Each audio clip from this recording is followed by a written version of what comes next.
Welcome to new TV Telugu. ఇప్పుడు AP top 10 చూద్దాం.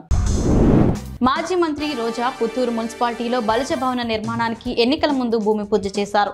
ఎన్నికల అనంతరం నూతన భవన నిర్మాణం అనంతరం పూజా కార్యక్రమంలో పాల్గొన్నారు. ఈ కార్యక్రమంలో రోజా మాట్లాడుతూ, మొన్న జరిగిన ఎన్నికలు ఒక సునామీలాగా జరిగింది. ఇది ప్రజలు ఓడించిన ఎన్నికలు కాదు. మేము ఏ తప్పు చేయలేదు. ఇంత ఘోరంగా ఓడిపోవాల్సిన తప్పులైతే వైసీపీ చేయలేదు. ఏదో ఒక రోజు నిజం బయటకు వస్తుంది. ఆ రోజు ప్రజలు తెలుసుకుంటారని రోజా తెలిపారు.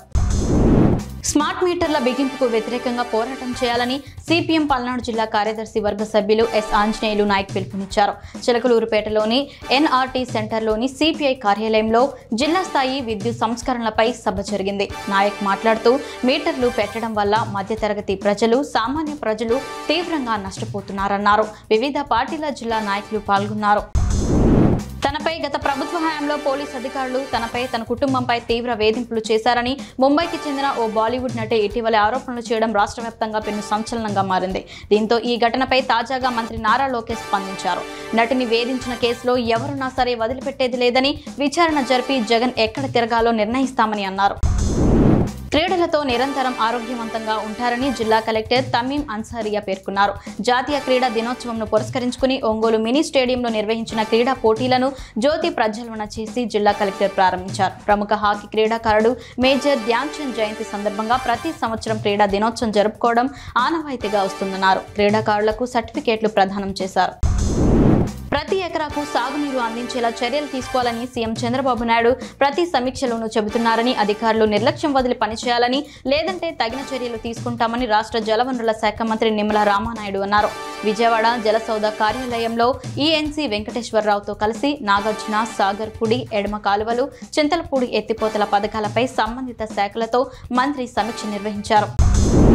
వైసీపీ అధినేత వైఎస్ జగన్ పై మంత్రి బాల వీరాంజనేయ స్వామి ఫైర్ అయ్యారు. వైద్య ఆరోగ్య శాఖపై మాట్లాడే నైతిక హక్కు వైసీపీ అధినేత జగన్ కి లేదన్నారు. గత ప్రభుత్వంలో వైద్య ఆరోగ్య శాఖను భ్రష్టు పట్టించారని మండిపడ్డారు.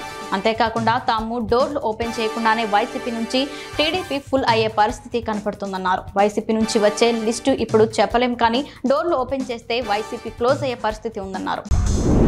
అధిక వర్షాల వల్ల నష్టపోయిన పచ్చిమిర్చి రైతులకు ప్రభుత్వం నష్టపరిహారం అందించి దిగుబడులకు గిట్టుబాటు ధర కల్పించి ఆదుకోవాలని వెల్దుర్తిలో సిపిఐ మండల కార్యదర్శి టి కృష్ణ, రైతు సంఘం కార్యదర్శి సాంబశివుడు డిమాండ్ చేశారు.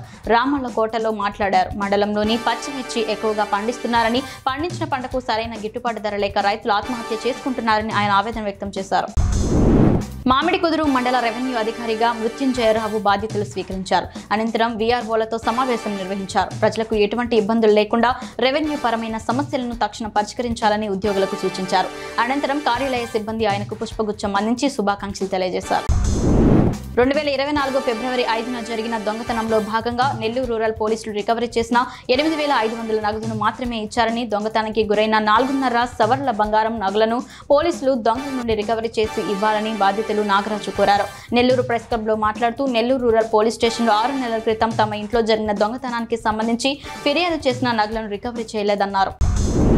నాగార్జున సాగర్ ప్రాజెక్టుకు వరద ప్రవాహం కొనసాగుతుంది. దీంతో అధికారులు 26 క్రస్ట్ గేట్లు ఎత్తి దిగువకు 2.10 లక్షల క్యూసెక్ల నీరు విడుదల చేస్తున్నారు. వరద ప్రవాహంతో సాగర్ కు 3.45 క్యూసెక్ల నీరు రావడంతో అంతే మొత్తంలో జలాశయం నుంచి విడుదల కొనసాగుతుంది.